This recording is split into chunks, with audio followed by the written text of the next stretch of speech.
As Andrew pointed out this morning, we're heading for the judgment. And that's our ultimate destiny. And each of us determines what that judgment will be. And I'm glad that you're here making a good judgment to put spiritual things first. I appreciate your presence, and I hope you'll take your Bible and follow very closely. Listen very carefully. Especially do I want those who are younger to pay very careful attention. The story that was read in our hearing from Luke chapter 15 is about a young man who squandered his inheritance. And it says that he spent it all on riotous living or prodigal living. If Judgment Day is going to separate the wise from the foolish, we want to be on the wise side. Wisdom gained by listening. Not only do we make our mistakes and learn from them, sometimes a little child has to have their hand spanked because they're about to do something they don't understand is going to hurt them, and mama and daddy said, no. And they might look surprised and shocked, but after a while, sometimes they'll touch something hot, and they have to learn themselves the hard way. They learn why mama and daddy was spanking that hand. And they learned that those actions were not because mom and dad were trying to be mean or trying to be ugly, but because they were so concerned that they did something drastic to try to get the attention. Because they don't want you to have to make all of the mistakes yourself, just as they made plenty. A lot of times teenagers think that mom and dad don't remember what it's like to be a teenager. The truth is, probably most of us remember most about those years than any other period of our lives. So we're not really distant to reality because we know we've been there. Trust that we only say what we believe is in the best interest of your welfare, because love is at the heart of it. We love you. Here was a young man in this particular reading that wasn't satisfied with home. I can remember times like that I just wish I could get away. That they're just making all these rules. They're just making it hard on me. And I just want to get away, and I want to do things my way. And I'd be happier, but they're always on me about something. Isn't that the way we think sometimes? They're always on me about something. Well, it may seem that way, and sometimes it is that way, and some of it we bring on ourselves. And sometimes we just need to step back and take a good look. What's really going on?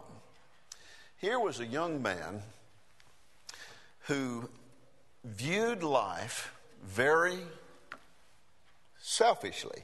That is, all he could think about was how things affected him.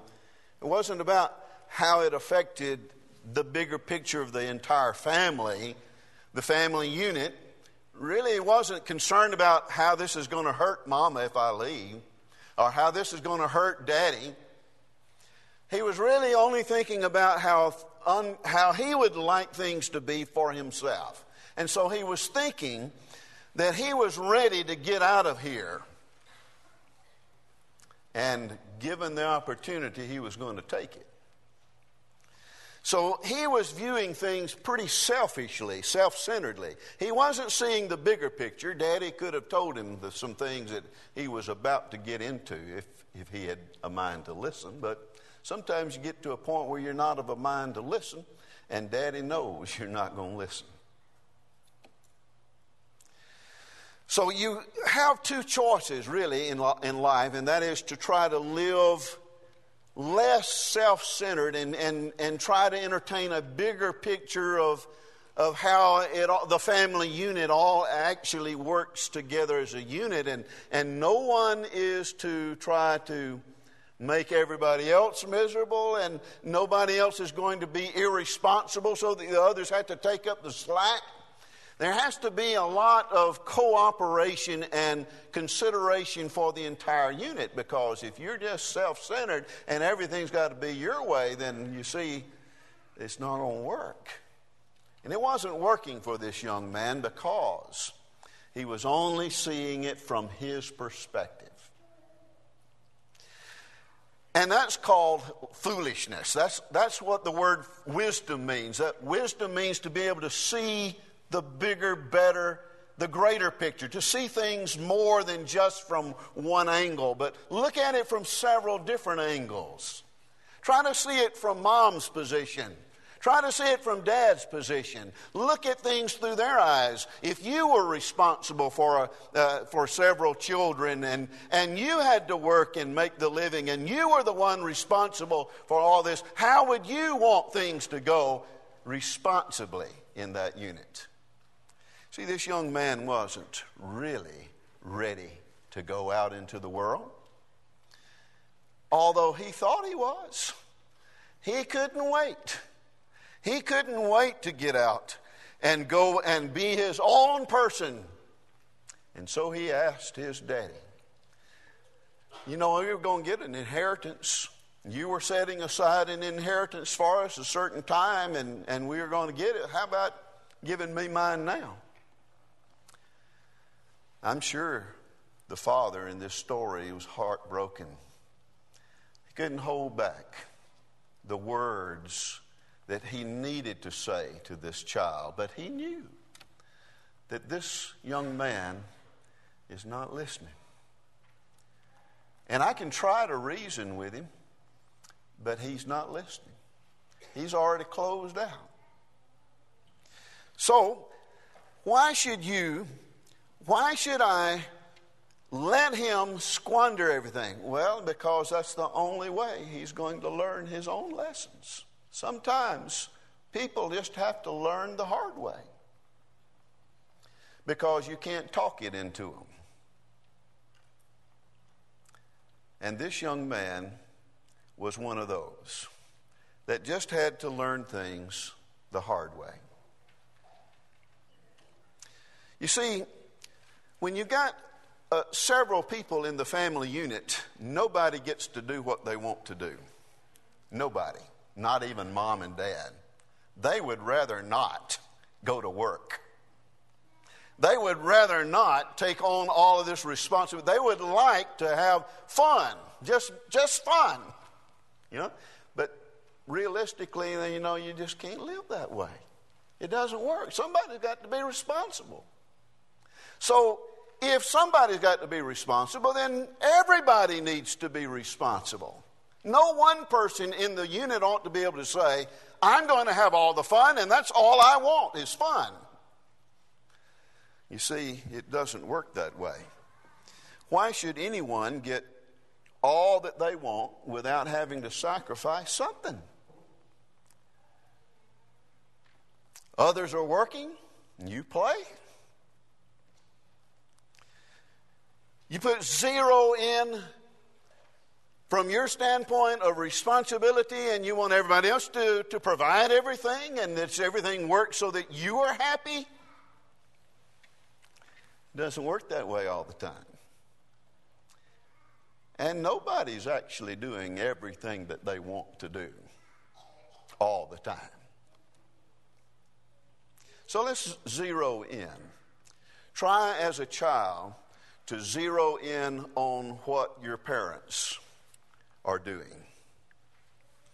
Oh, they're making the rules, but they're also bringing in the money that pays for the food on the table, and you get to keep going. You get to keep eating. Father and mother, are they having all the fun? And then they're just trying to make you miserable? No, they're not doing that. You see, what we are seeing here is a young man who thought he was ready to go. He thought he was ready to handle life on his own. That I don't need anybody telling me what to do. I don't need any directions. I'm smart enough on my own. I don't need grown-ups telling me what to do either. So I want to get out of here. I just want to go. But what he found out after his father granted him the money, he's got all this money, but he's never really had any background of how to handle money. So you really got to have some responsibility to know what things cost. Really, that's really important as far as wisdom goes, is that you understand that you need far more than just a little money in hand, because what are you going to do when the money runs out? And when will the money run out? What if it's only because you don't know how to handle money? What if it runs out just tomorrow? Then what are you going to do the next day? A lot of times you think, well, you know, if I had $1,000, and we think, man, I no telling what all I could get with $1,000, and that ought to go a long way. But then after you start paying some bills and trying to pay for the food and the lodging and all the other things that go along with daily living, you find out that doesn't go very far at all. It goes quickly. So we say $10,000. Well, you know what? You can't hardly even buy a car for $10,000. So no, your transportation, things like that, gas, all the expenses that go along, the insurance. You just start accumulating things, and you start to realize this money's not going to go far at all. So what we're seeing in this young man is a young man who had what he thought was a lot of money. And this ought to take me as far as I need to go. But he didn't have the wisdom to know what things would cost. And especially when you start including, quote, friends. Start including friends, and they're going to start jumping on that money bag, and they're going to say, we can have fun with him right now. And they'll use you. They will. They'll use you. Friends suddenly show up when things look good, like you're going to have a good time. But you need some time to deal with money. You need some time to understand what things cost before you take it on your own. Have you talked to mom and dad about what things cost? Have you opened up your mind and said, we need a discussion about finances, because one day I'm going to have to get out on my own. And you know what? They would love to have that discussion with you. Make that opportunity. Because you really need to know what things cost. And you need to know how to save. You see, saving money is very, very important, because there are times when you just need to save so you'll have enough by the month to pay the bills that come in on a monthly basis. So you got to know what things cost on a monthly basis, not on a day-to-day basis. You need that too, but I'm just saying you just need to know what things cost, and you need to know that you got to save a certain amount in order to be able to pay the bills. I doubt that this young man knew any of that. And you need to know how to work.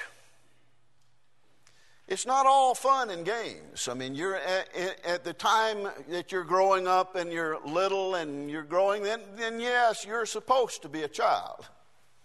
But then you're starting to grow into those teen years, and you're getting closer to that age where you really need to be ready to know what to do, what you're going to do with your life, where you're going to go with your life, what things cost, how to get in position so that you will be ready to take on those responsibilities. And that takes wisdom. That takes listening and learning and not just focusing on the Game Boys and the Nintendos and all those games. I'm out of touch. There are probably some things that I haven't even heard of yet. But what I'm saying is, and I hope you'll understand this, that in this critical, important time of life as you're growing and developing, you got to take on some responsibilities. And those start at home. For example, helping mom and dad and thinking, what is mom and dad going through?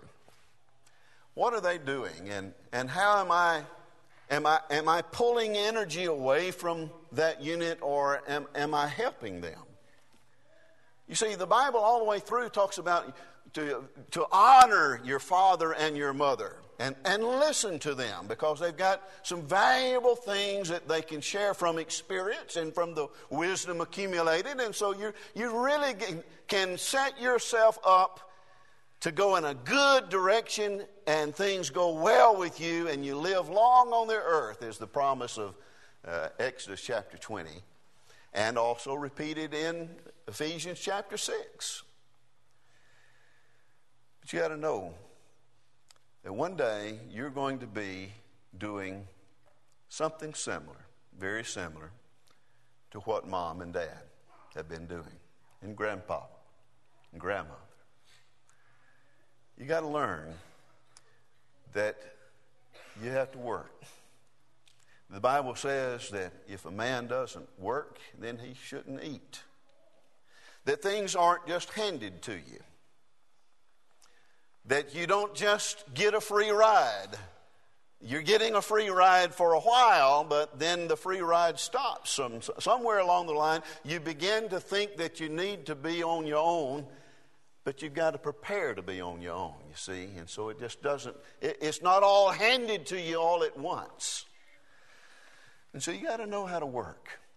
Start off, even around the house, helping out, cutting the grass, picking up around the house, cleaning the toilets, cleaning the bathroom, cleaning the kitchen, doing things responsibly that help the family unit.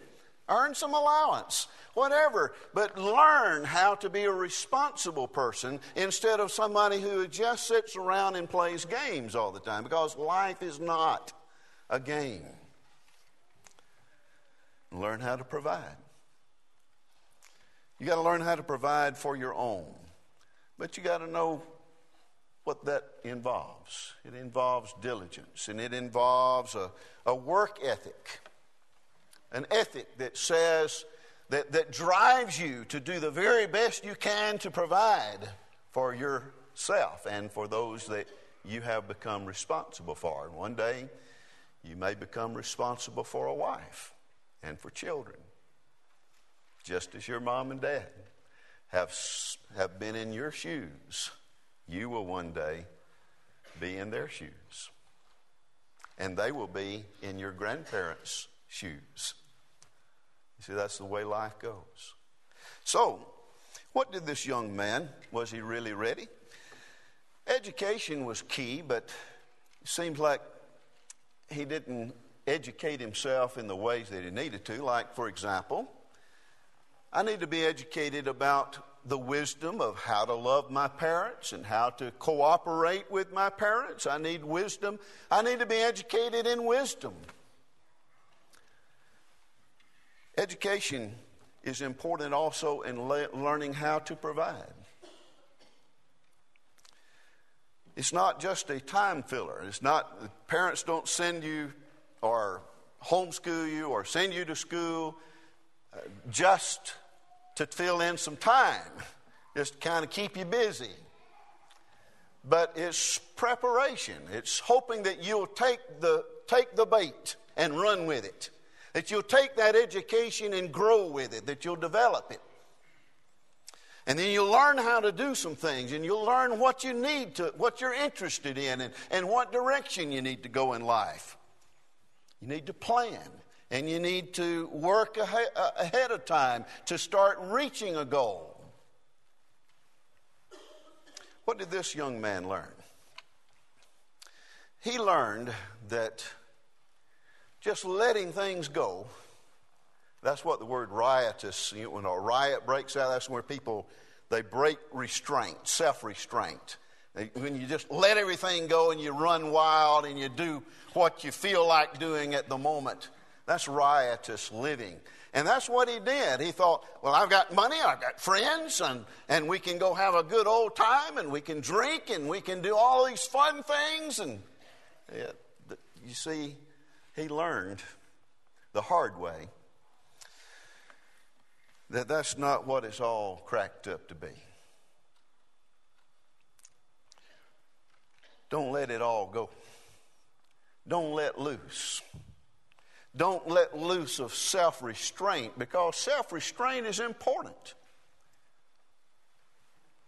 Family rules and limitations, they kept him safe. He was safe. As long as he operated within the family rules, he might not have liked all the rules, but he was safe.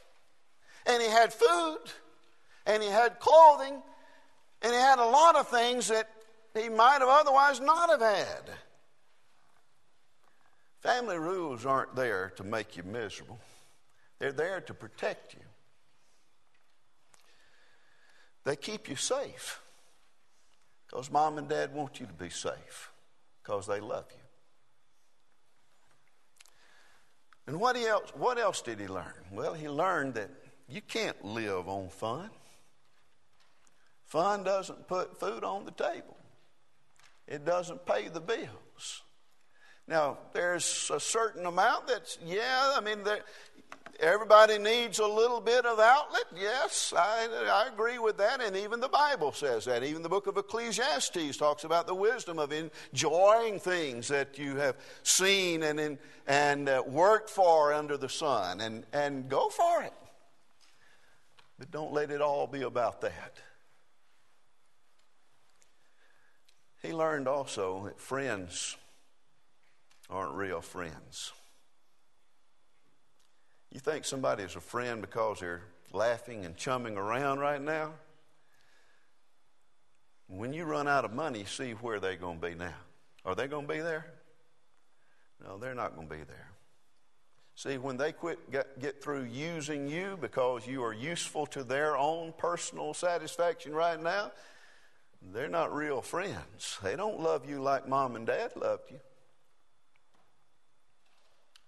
Friends used him, had parties with him, had a high old time as long as the money flow was still there. But when it ran out, they didn't have a thing for him. They didn't have any use for him.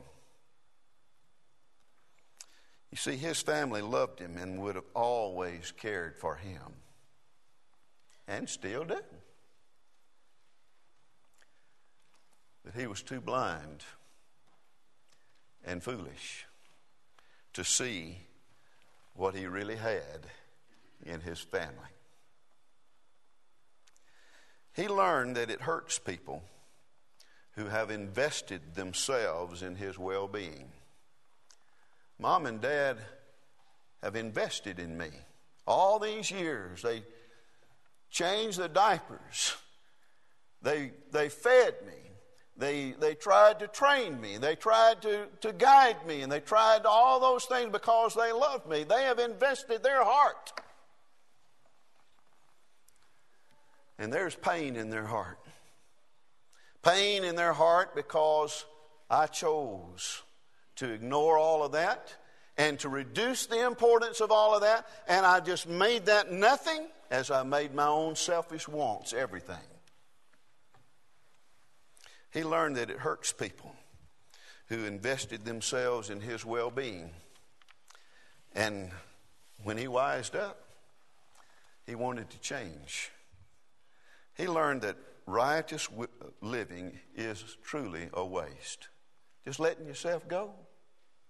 That's how people get hooked on drugs and ruin their lives that way. Or that's how people get caught into the prostitution rings. And that's how people get kidnapped, and they go into all kinds of dangerous situations. And it's because they wanted to do things their way and not listen. He learned that family rules come from caring and loving people. The father and mother back home were not bad. They weren't bad after all. You see, as he's sitting here and he doesn't have any more money, and he's asking for a job somewhere, and the only job he can get is feeding the pigs. And then he's got some pigs all around him. And they're getting fed. And he's hardly getting enough to get by to feed himself. And so he finds himself, I don't have enough to even feed myself, and here the pigs are getting something, and he starts to take something from the pigs. I'll eat what they're eating. You see, the father and mother back home, they weren't so bad. I can remember thinking how I thought my parents were bad. Now I look back and say, man, they were great. And I was foolish. The father and mother back home weren't so bad after all. At least father and mother we're not using him for selfish purposes. Saying, as long as we have a good time, I got some use for him, but when he runs out of money, we don't have any use for him anymore. You know, that mom and dad don't operate that way usually. I know there are some parents that are not very responsible. They're foolish too. But for the most part, if you've got parents that love you enough to bring you to church, they must love you.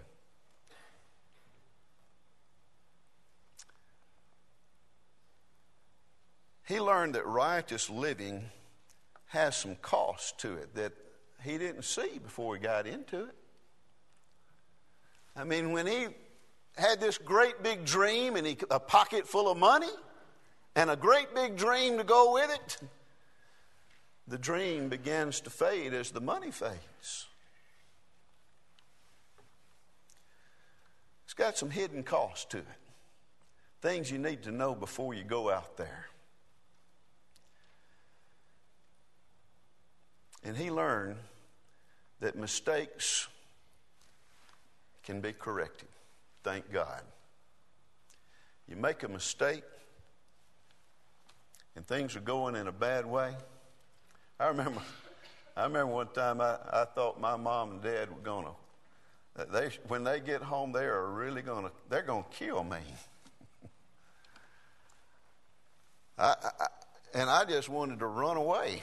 I thought they were going to kill me. I mean, that was my imagination of how bad this behavior was on my part. It's really going to, if they whipped me before, they were really going to whip me this time. And I don't regret.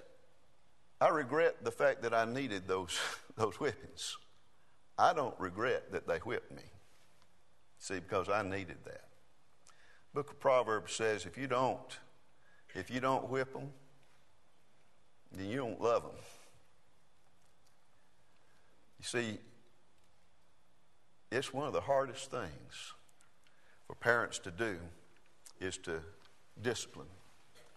And sometimes that discipline comes in the form of words. And words can be firm, hard. And they don't feel like mushy love. They feel hard. But there's love. Love behind hard words. And sometimes that discipline comes in the form of, I told you. Didn't I tell you? And you don't have to do anything more than that. Just say, you did. You told me. And then sometimes, because we're not getting it through this way, we got to go through the other way. That is to get the attention.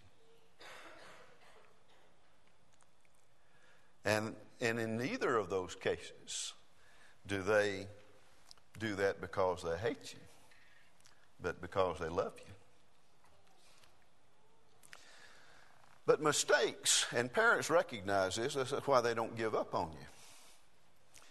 They recognize that mistakes are what we all get into from time to time, but we got to be smart enough and wise enough and honest enough to say, I can do better than that, and I'm going to.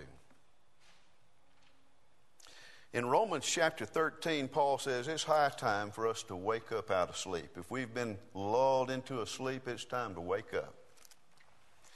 In this age that we're living in, we need to learn lessons without making all of the mistakes. I've made a number of them. But a lot of them I was fortunate enough to say, my big brother made that mistake, and boy, I see where that takes you. So I'm not going to do what he did. You see, that's part of wisdom too.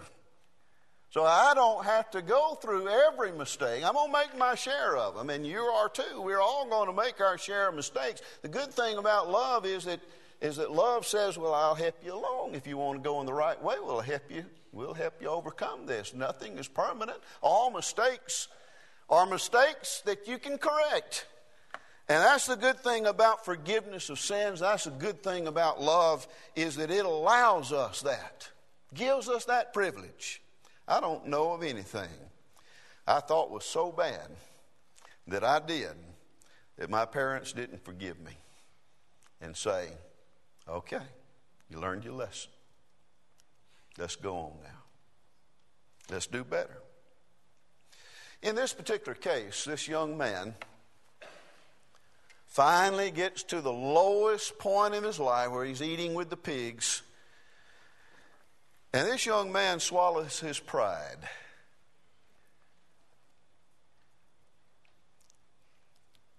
In essence, I can just see him sitting there among those pigs and thinking, you know what? I was living like a pig. And these pigs get more care than I'm getting right now. And my parents cared for me a lot more than these pigs. I'm sure he was mulling it over. He was thinking, you know what? Pigs don't look up. They just eat. Pigs don't even care if you care about them. All they're concerned about is whether there's some food going to be, some free stuff coming with this. You know what he said to himself? I'm just sure of this. I'm sure he said to himself, I sure took a lot for granted in my home. I took it for granted. I had opportunities, and I wasted them. I wasted my opportunities. And then he got to thinking more about not just himself, but probably about, you know what? If I was my daddy, I'd be heartbroken.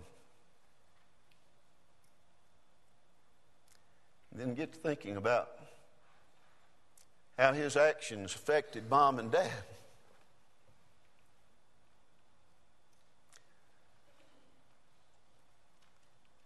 I sinned against my father, who worked hard for me.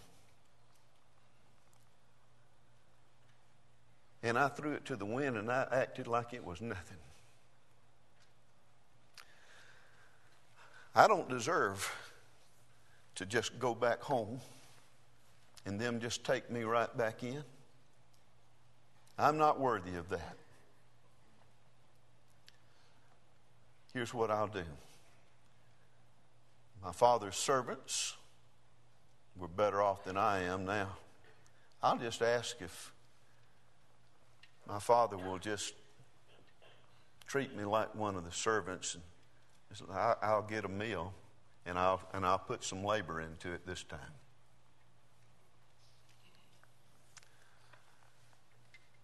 But I want to go home. I've got to go home. I must go home. Because there was love there. There were people that cared for me there. And I took all that for granted. It took a lot of swallowing of his pride. But that's what the proverb writer was trying to get across.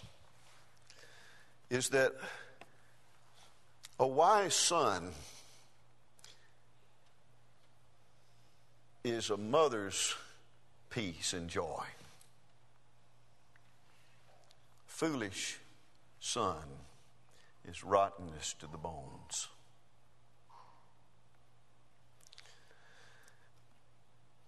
And he appeals to the person to start off with whether you love God, whether you believe God, whether you fear God.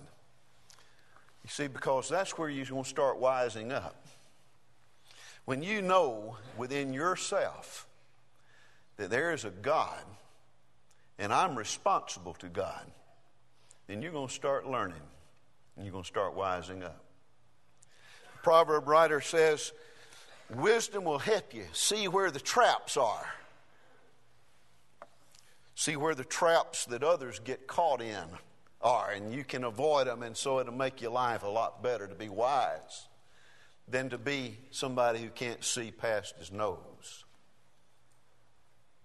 Wisdom is a precious commodity because you can see where things go, how things, in what directions things carry you, and how that progression starts, and how to avoid that progression into that trap. Wisdom is a precious commodity, and you need, with everything that you get, if you're going to get anything in this life, get wisdom. You can do without a lot of things, but you cannot do well without some wisdom. And so the proverb writer would say, it's worth more than all the gold and silver that your mind can imagine. Because wisdom will prevent you from getting in traps that will destroy you. Of all of your getting, if you're going to get anything, get wisdom and understanding. Don't be blinded by the power of youthful lusts that are riotous. That is, they are unrestrained. You've got to restrain these lusts. And you've got to have the wisdom to know how, and the wisdom to know why, and the wisdom to know that you're going to do it. In conclusion, see what it has done to others when they were not perceptive, when they were not aware of where this leads and where things take you. See the value of looking at things and analyzing, is this the best way to go, or will that be the worst way to go? You see, you've just got to get wisdom to be able to see past your nose and past your feelings. Everything is not about feelings. And if there's anything that this young man learned, he learned that if I will listen, I can avoid a lot of mistakes, and I can lay out the best life possible here. But if I don't get everything I want here, wisdom says it's worth the wait to get to go to heaven. And that's the prayer that I'm sure his father and mother had for him, and I'm sure that that's what I want for my children. And I'm sure that my parents want me to go to heaven. And your parents want you to go to heaven because they love you and you're valuable and your soul is worth everything. If you've never obeyed the gospel of Christ, wake up. Come to your senses. and say, I've got to go home to my Father. And I've got to do things right by my parents. And I've got to do things right by my God. If we can help you get started tonight, please come as we stand together.